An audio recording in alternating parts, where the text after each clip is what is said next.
Hello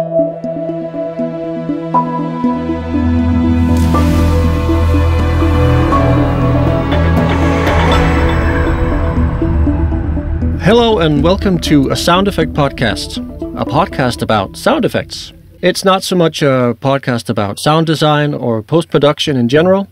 It's not really a podcast about field recording specifically. It's about this little corner in the middle of those fields, sound effects. My name is Christian Halskjær. Some of you may know me as the owner of Hertz & Bits Sound Effects. And with me I have Asbjørn Andersen, the boss of soundeffect.com.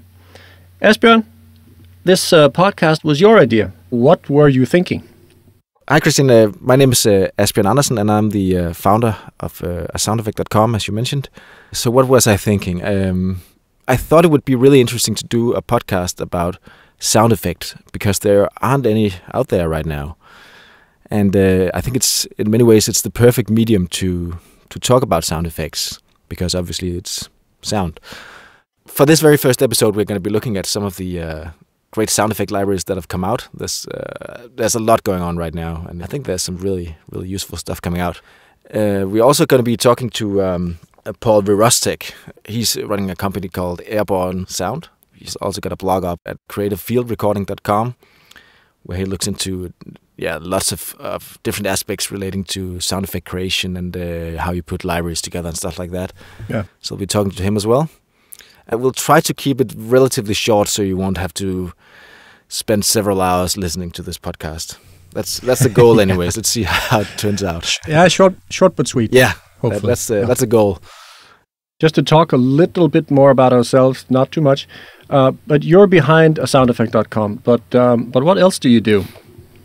In my day job, I'm a composer in a company called Epic Sound. And I compose for commercials and video games and pretty much anything that needs music. And soundeffect.com is sort of my little side project. It's grown pretty big. It looks like. So now your hobby is what you do when you're not sleeping and you're not composing. Yeah, it's definitely become another full-time job in a way. So, but that's good. I enjoy it. I think it's fun, and I get to meet a lot of interesting people doing this. So, I really enjoy it. So, what about you, Christian? I run Hertz & Bits Sound Effects, as I said, and I'm more or less self-taught in recording and producing sound effects. I used to work in the world of theater for a few years, but I did a little sound there, a little bit of. Mostly I was building sets and I was touring, and so when I was touring sometimes I did a little sound, set up wireless microphones on actors and did a little front of house, and not too much, but a little bit. And other than that, I've played in bands, built music electronics for fun and all that stuff, and lots of other things. Okay. So that's basically me. But I got into sound effects because it seemed extremely interesting, and I like recording things, and I like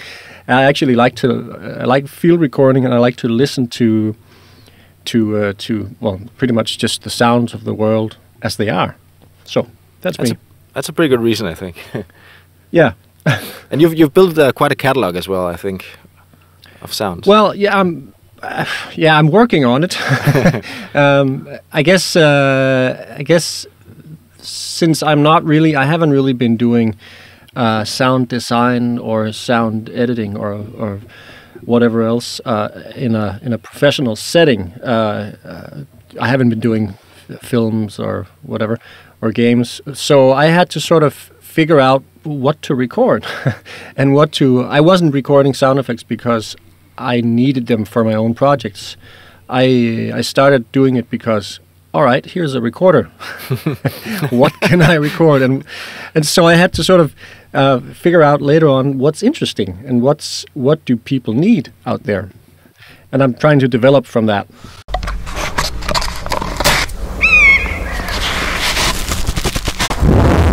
Welcome to the SFX highlights section of the Sound Effect podcast. In this segment, we'll be looking at and listening to some of the new libraries that have come out recently. And there are quite a few interesting ones, and let's have a listen. The first one I'd like to highlight in this episode is one called Mouse and Keyboard, or just MAK. It's from a new sound effect creator called Collected Transients, and it gets you Foley sounds that are great for replicating someone using a mouse, computer keyboard, or touchscreen or similar. So basically user interactions with various computer items. It's got lots of sounds, and it's a contact instrument, so it's actually playable. So if you want to sync with something, it's very easy using MIDI, for instance, and you can realign the events as you see fit. And remember, in the demo you're about to hear, everything is triggered via MIDI, and the engine takes care of stuff like randomization and things like that. So you won't be hearing the same sample twice in a row. Let's have a listen to it.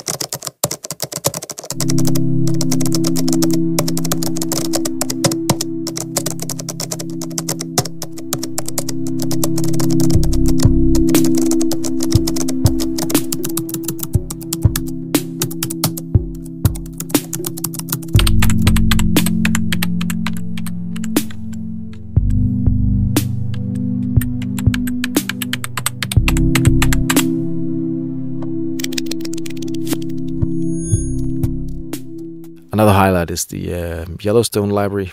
It's done by Tim Nelson, who's worked on numerous Hollywood productions. He's really been involved in a lot of interesting projects, and these are some of his favorite sounds, actually. Perhaps unsurprisingly, it's captured in Yellowstone National Park, and it's got recordings of geysers, bubbling mud pots, and hot springs, and water streams, and anything geothermal, basically. And it comes with about, I think it's 120 files, and it's I think it's more than 3 hours of recordings from Yellowstone, so there's lots of interesting stuff there. Listen to one of the demos.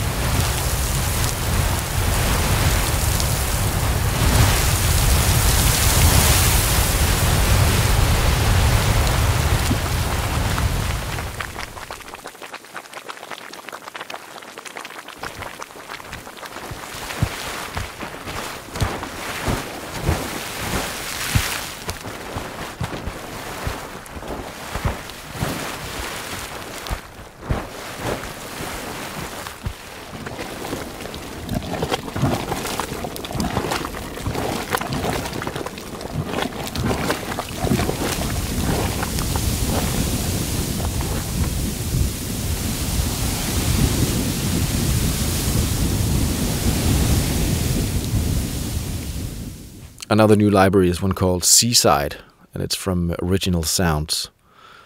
It's recorded in Japan and in Normandy in France, and it gets you, I guess you guessed it, sounds of the sea, basically, sounds of the ocean. And it's recorded at piers and at marinas and harbors and beaches in Japan and France. And it's very atmospheric, I think. Some very nice recordings. And if you're looking for seagulls, you've got those as well, obviously. So a really nice release, and I think comes with around 50 minutes of recordings in total.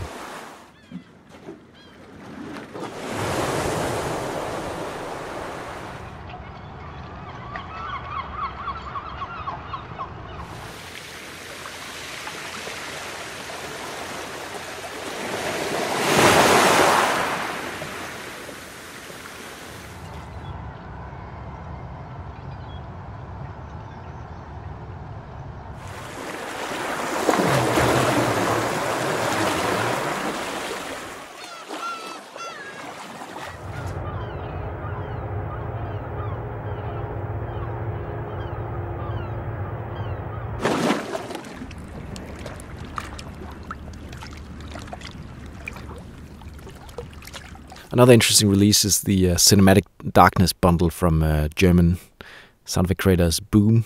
It's got loads of, obviously scary sounds, drones and blasts and screams and stutters and generally pretty creepy noises. And it comes with thousands of sounds, and I think it's around 15 gigabytes or so. And it comes with both a construction kit version and a designed version. So if you're just looking for a quick solution, the designed one is pretty useful. And if you want to dive a little deeper, the construction kit pack is, that's just loads of material basically.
So I'm here with Paul Virostek from Airborne Sound and creativefieldrecording.com.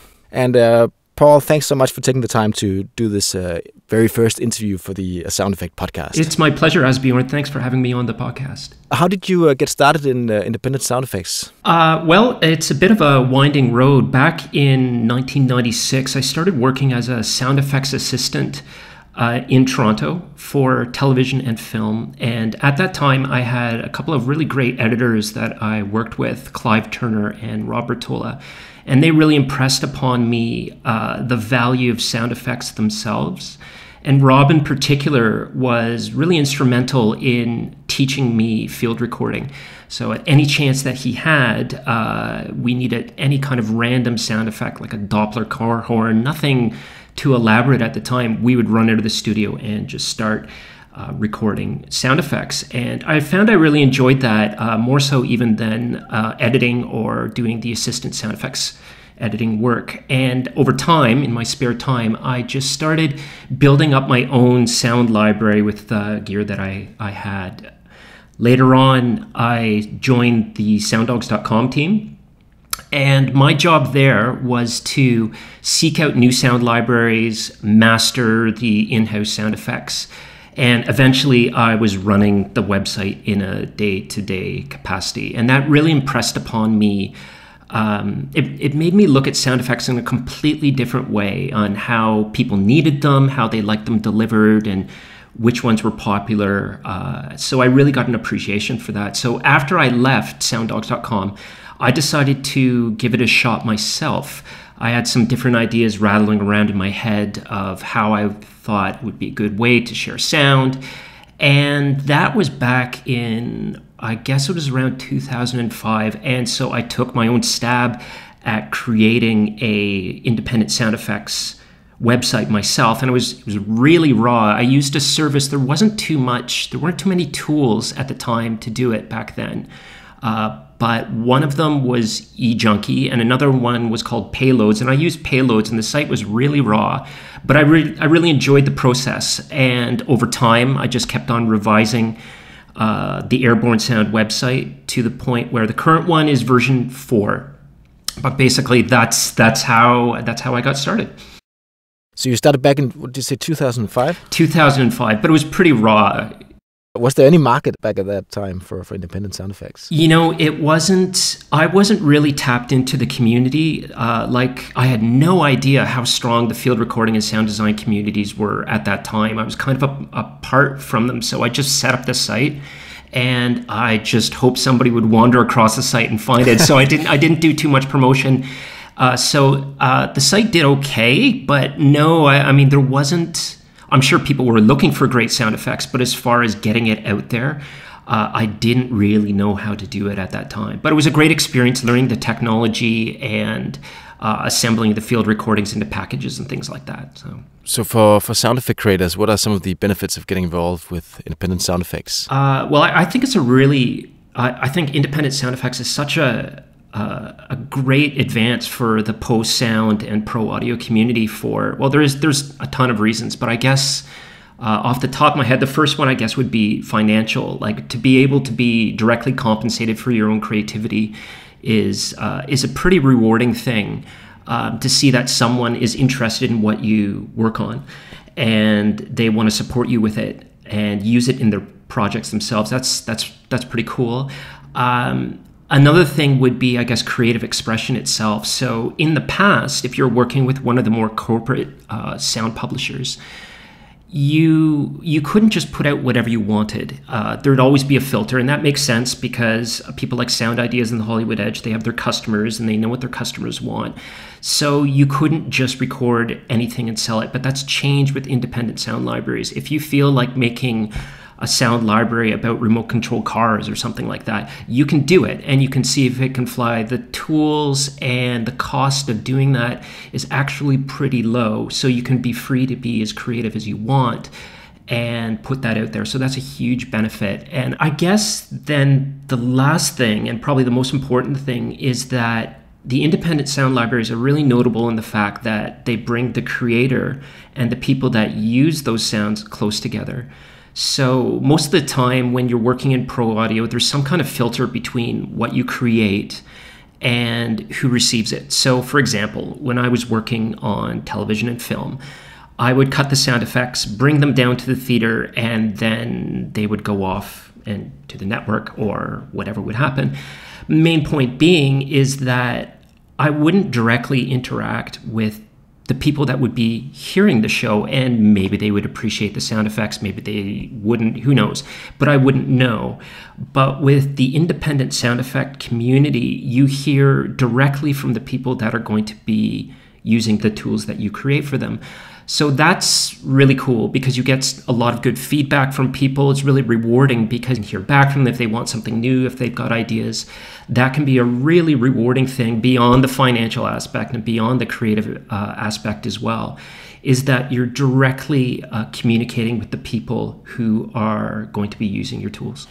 You've also launched a site called soundeffectsearch.com. When you look at the sort of combined output from this community, what trends are you seeing? Well, first of all, one thing that I'm noticing by running that site is that there's quite a big buzz about the indie sound libraries. People are really excited to put them out. People are really excited to hear about them. And it's pretty impressive that I think right now I've got about 907 indie sound libraries. And that's pretty impressive. If you think about the hours that it takes to put out any one of those libraries, that's a lot of creative content from individual sound designers and field recorders that are going out on the site. So I think that's a really amazing thing. In the past, people would not get excited about sound libraries in this way. So when a corporate publisher would put out a sound library, not to diminish their efforts, but it would be received and people would respond to it, but not in the same way it has been with indie sound effects. It seems like when Tim Preble puts out a sound library, or Frank Bree puts out a sound library, or Michael Raphael, people are really excited about it. And it makes sense because they're putting out new ideas, they're taking risks in a way that the corporate sound publishers never really have before. And that makes sense because they have their customers and they've been doing things in a certain way. But with the independent sound community, you see that with these new libraries that are coming out, people are getting really excited about it. And as you noticed, there's been a huge bump in it. So I would say I launched Sound Effects Search in January, towards the end of January. But I was actually making a list of the sound libraries before that. And I could barely keep up in December and January. There were like, I don't know, maybe 10 new independent sound libraries coming out a week. There's so much stuff coming out, which is really exciting to see. It's dropped off about a bit now in the last maybe month or so. But just the amount of highly specialized libraries that are coming out it's really impressive. So I would say that it's really healthy and there's a lot of content being produced.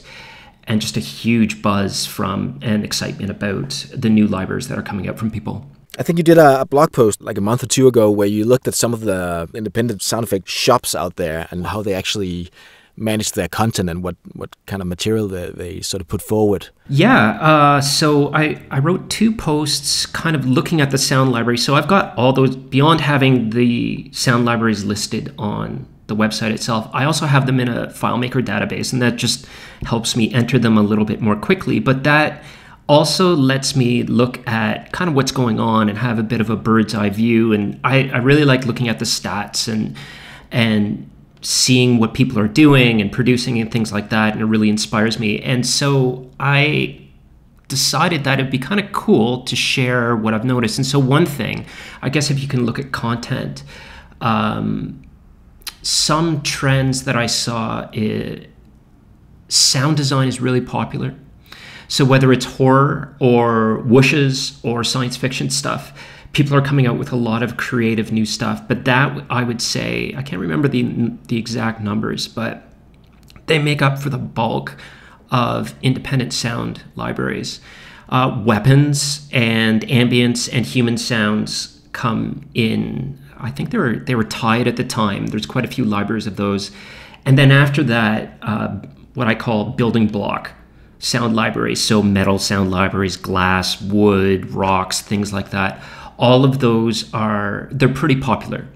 And that kind of makes sense. So sound design, obviously you use these as tools to in really creative projects, science fiction films, things like that. Weapons, I'm actually surprised that there are so many because they're very difficult to record, but there's a lot of great recorders putting stuff, Chuck Russum, Frank Bree, Watson Wu. They're all coming out with great weapon libraries that are recorded really, really well. So that's a huge benefit to the community to have such a selection of sound effects that are really tough to record. And of course, anyone can always use the building block sound libraries. I mean, that's what they're meant for, so that you can use them to kind of enhance your other tracks in your soundtrack of the wood, the metal, the debris, that kind of stuff. I think those things will continue to be popular. But I would say as far as content is concerned, yeah, sound design, the building blocks, whooshes, weapons, ambience, and human sounds would definitely be topping the list from what I saw. When I sit down and think about all this great stuff that's coming out, I guess one of the big challenges for independent sound effect creators is finding your niche, so to speak, finding sound effect library categories that aren't already packed, so where there aren't 50 rock libraries already or 60 glass libraries. Absolutely, and it can seem quite daunting when you're creating your sound library, but it's actually quite easy to solve. I have a couple of tips that I work on when I'm thinking about creating something new. So first of all, my first piece of advice would be record what you know. And I take that idea from just advice to writers. Your writing will always be stronger when you record something that you have more experience with or you know more about it. And I think it's the same thing for sound effects as well. Your sound recordings will be more powerful if you record something that you know very well. So let's say that your father, when you were a child, he repaired muscle cars. And so growing up, you knew all the ins and outs about muscle cars. So you know things about that sound and that subject that other people won't know. So that will give you a bit of an edge and a bit of an insight in how to record that a little bit differently. So that would be one thing. Another thing that you can do is, even for sound effects that are, I don't want to say basic because they're not, there's nothing wrong with them. I call them foundation sound effects. So they're the kind of sound effects that create the foundation to your sound library, or sounds that you use often. Things even like doors or wind, traffic, things that might not seem as dazzling as, let's say, a gun sound library or some kind of foreign location. You can take those sounds and you can just do a couple of different things to make that sound library your own. Basically, the idea is to take an old idea and add your own spin to it. And to do that, to help myself think through that process, I created something that I call the sound effects star. And it's a 5-pointed star that basically has 5 different traits to it. And they would be difficulty, rarity, quality, distinctiveness, and creativity. So if you conclude any one of those to any typical sound effect, you've instantly put a new spin on it. If you add 2, it's really going to make a really rare sound library. So, for example, Tim Preble recently released a Tool sound library, but he did something a little bit different. He recorded with contact microphones, and as a result, the recordings are exceptionally clean and exceptionally close. Another example is, I believe they're called Avo Sound or Avo Sound. They recorded a sound library of Tibet. So there's an example of something that's really rare, right? How about, well, difficulty? I mean, all you have to do is look at Frank Bree's sound libraries of gun tails and his M60. I mean, amazing stuff that's really difficult to capture. So there's another way. How about creative? Tim Preble, again, he recently released his Swish library, where he used a lot of different interesting props to create new sounds for whooshes and swishes, and he even sourced the community to get ideas for that kind of thing. And the guys at Sonic Salute created a moped library that's really cool. And so that's highly focused. So they covered that very, very well. If you use any one of those 5 things, so difficulty, rarity, quality, distinctiveness, or creativity, to any sound effect, you're going to be able to enhance it and add something new. So even if something seems common, so let's say a rock library, if you add any one of those qualities, the more that you add, the better it's going to be. If you add them, you don't really have to worry about how common it is, because you can add something unique to it that says, oh yeah, you know what? I can hear Tim Preble in those recordings. That's his stuff. Or you could listen to Watson Wu's libraries of the race cars and know, okay, yeah, that's his material. That's what you want to do. You want to add something that kind of puts yourself in it and adds a different kind of spin to it to kind of make it yours. So it does seem like it's a daunting thing to see, okay, well, how do I come up with something original? But I think with tools like that, just stepping back and taking in a different kind of look at it, a different kind of perspective, you can enhance a typical recording to make it sound a little bit differently. What do you think is more valuable in smaller sound effect libraries? Is it more variety with sort of mostly recordings of different but related subjects? Or should it be more detail, like many recordings of a few different subjects? Well, that's a good question. I think it depends on what your aim is for the sound library.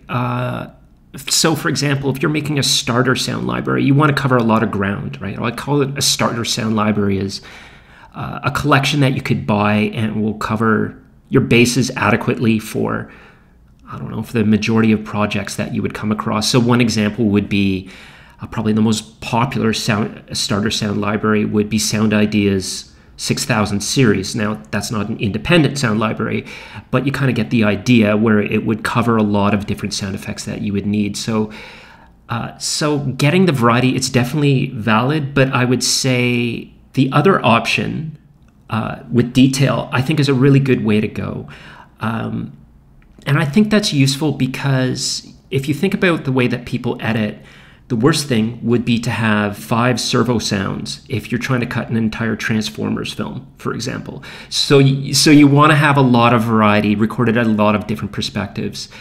I remember cutting material where you only have 2 or 3 options and trying to fit them in. I mean, it just doesn't make editing fun. And you, as a result, you're not going to be as inspired. Your product may not be as great. So I would definitely say the more options that you can record with a variety of microphones, a variety of perspectives and distances is really important. And not just the technical aspects as well. I would say that performance, putting a little bit of spirit into things, doing things with softly and subtly, and then also something a little bit stronger and more aggressively. You need all those different variations to have a complete toolbox for a sound editor to be able to have the tools they need to be able to work the material into a soundtrack. Yeah. What are you seeing on your side? What's the more common approach? Is it customers going for something very specific, or is it sort of people going for these starter libraries? Overwhelmingly, it would be the specific stuff. And I think that has to do with what's out there. I don't think there are too many general independent sound effects libraries out there that mix a bunch of stuff, which kind of makes sense, right? I think a lot of these sound libraries are created when you've got a job and you need to record something in particular. So a pig library, or you need some debris, or you need a particular car for a character in a film. So you go out and you focus and you record on that one specific subject. And then later on down the line, maybe you turn it into a bundle that you're going to sell on your website. So it makes sense that right now the independent sound library community is making packages that are focused that much. So for someone who's just starting doing independent sound effects, what kind of advice would you offer for them? Well, the first thing I would say is don't hesitate, get started. There are tons of sound editors that need good sound, and I believe that every sound designer out there has something valuable to offer. So I would say start recording right now and start building towards your sound library, making a sound library. It takes a bit of time, but I would encourage everyone to start creating something. Beyond that, I guess if I was to talk about the technical stuff, and this may sound obvious, but make sure that you include only your very best work. Whenever I'm creating something, I always think about what I call the solo test. And that comes from when you would sit in the theater and a mixer is trying to find a sound effect and they solo every single track to try and find, there might be a problem in a track or something that they want to boost or diminish. And you get to hear every single sound effect on its own in isolation. Most of the time, when we cut in sound, it's mixed with other effects, other clips and things like that. I think it's vital to make sure that every single sound effect on its own is the best quality that you can produce. So that's kind of obvious, but it bears reminding. Also, metadata is very valuable. So I do hear from sound pros that find sound libraries that do have metadata to be much more useful. So of course, SoundMiner is probably the industry leader for metadata. You can also use Basehead and a number of other metadata apps, but having anything at all that can contribute information beyond the sound file name itself is very important. That helps sound pros find the sound easier. And of course, if a sound can't be found, it won't be useful. So metadata is very important to be able to make your sound library more useful to sound pros. Those would be the first things that came to my mind. So Asbjørn, what are you seeing from your point of view? Is there anything from your work on a sound effect that you see that could be helpful to them? I think you've brought up some really good points. I'd say the way I see it is the most important thing you can do before starting out making a new sound effect library is look at what's out there already. Because you can be making a brilliant sound effect library, but if it's in a category that's already full and you're not really taking a new spin on whatever subject you're working with, it could end up being a wasted effort because there's only so many glass libraries out there that people are going to be buying, and you're going to be up against a lot of other great material. So really look at what's out there and see if you can find a unique angle on what you're doing, or maybe try a different subject altogether if it's something that's already been done a lot. So really start out by looking at what's out there and then decide what you're going to do from there.